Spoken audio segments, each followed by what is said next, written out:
as we've already talked about multiple times. World War I broke out in 1914, and the beginning of it was all about Austria-Hungary declaring war on Serbia using the assassination of Archduke Franz Ferdinand as the pretext for declaring war on Serbia. This was in July 28, 1914, they declare war on Serbia. And if you were a military analyst at the time, you would have assumed that this would have been kind of a quick action. And this is why, frankly, Austria-Hungary was so eager to declare war on Serbia. They thought it would be very easy for them to put the Serbians out of commission. Austria-Hungary, you're talking about this empire here, huge economy, huge military-industrial complex, huge army. Serbians, much smaller country, much poorer country. They had also fought several recent wars. They were very ill-equipped, so any military analyst would thought that this would be a short war. But 1914 did not prove that way for the Austro-Hungarians, and this actually could be viewed as a huge victory, a huge surprise for the Serbians, that the Serbians were able to keep the Austro-Hungarians back.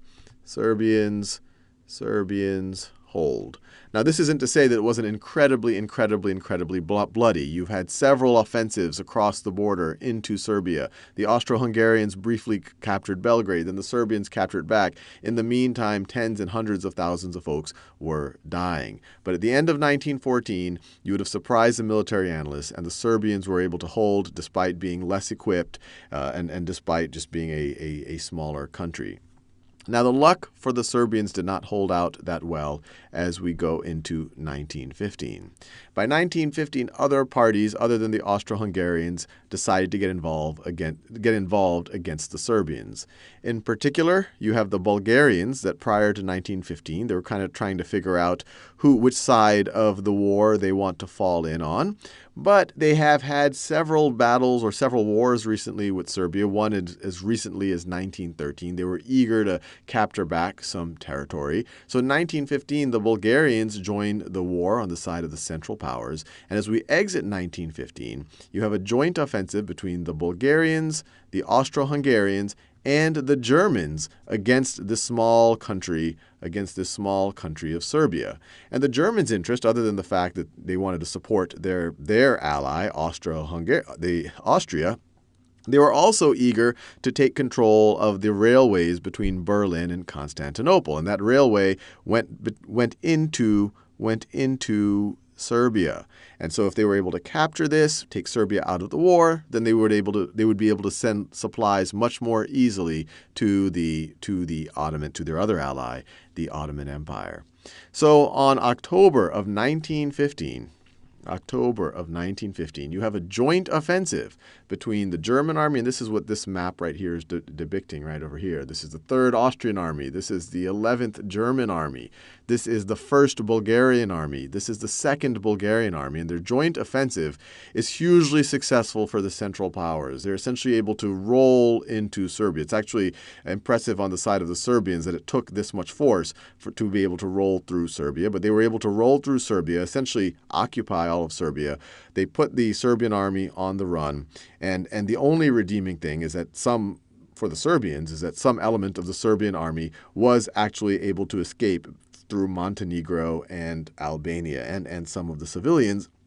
And then they were transported by the Allies, by the Entente, to be able to recuperate and then join, as we'll see, on the Macedonian front. So 1915, you have the Central Powers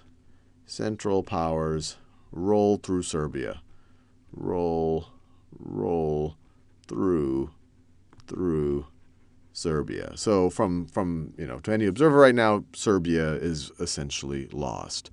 Now, right when that was happening, the Allies had recognized that Serbia was in a very difficult situation.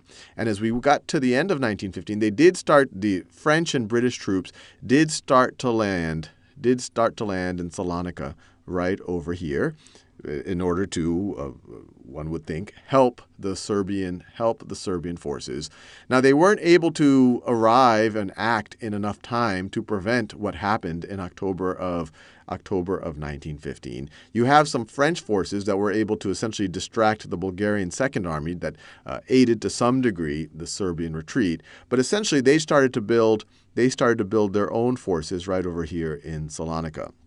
Now, this is interesting because we're talking about this region right over here, kind of Macedonian Greece. And at this point in the war, Greece had stayed neutral. The king was leaning towards King Constantine I. He was leaning towards the Central Powers, while the prime minister, and I'm sure I'm going to say this incorrectly, Venizelos, he was leaning toward the Allied parties. And so you started to have this kind of disconnect between the two. And the prime minister resigns, but he has active support, especially in kind of Macedonian, especially in Macedonian Greece. And obviously, he has support amongst the Allies. So as you go into 1916, you have a coup for Venizelos in Macedonian Greece, especially in around Salonika, which is essentially being held by the Allies, even though Greece is officially neutral. So coup for Venizelos, which leads to a very interesting situation. So after the coup for Venizelos, you essentially have Greece, kind of Macedonian Greece, is under the control of supporters of Venizelos and supporters of the Allies, while the rest of Greece is still loyal to the king, and the king is leaning towards the Central Powers, but it's not really clear what he wants to do about it. Then you get into 1917, the Allies start to get a little bit forceful about it. In 1917, they have a blockade. They apply a blockade of southern Greece. Obviously, blockades always inflict a lot of hardship, economic hardship, human hardship on civilians. But this essentially forces in June of 1917, Constantine goes into exile, and essentially at this point, all of Greece is kind of supporting the Allies, and Greece goes on the side of the Allies. So in this map right over here that shows kind of the Allied powers, the Entente powers, and the Central Powers, Greece right over here is depicted as an Allied power, but it was neutral. It was officially neutral as we go through 1917. Only after the overthrow, only after Constantine I goes into exile, do we have Greece formally becoming an ally. And so that gives us the setup into 1918. So you've had regrouped Serbian forces, and at this point it would be called the Macedonian Front. Serbia has been lost to the Central Powers. You have regrouped Serbian forces at Salonika. They've been transported to Salonika and in Greek Macedonia in general. You now have the Greek army, who is now on the side of the Allies. You have the British and the French army.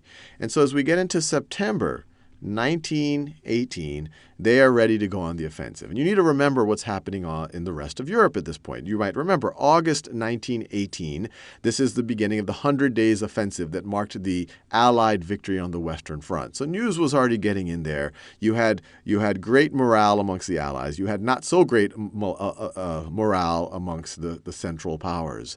And so in 1918, September, you have the Allied offensive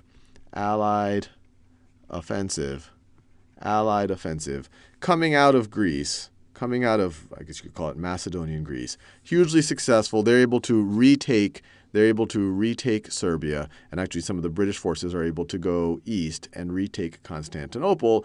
And so this Macedonian front is part of this overall, we saw on the Western Front, kind of the end to the Central Powers' ambitions in World War I. And it ends with an armistice on this front. And as we know, as we get into November of 1918, you have essentially armistices or ceasefires on all the major fronts, and the Allies have essentially won.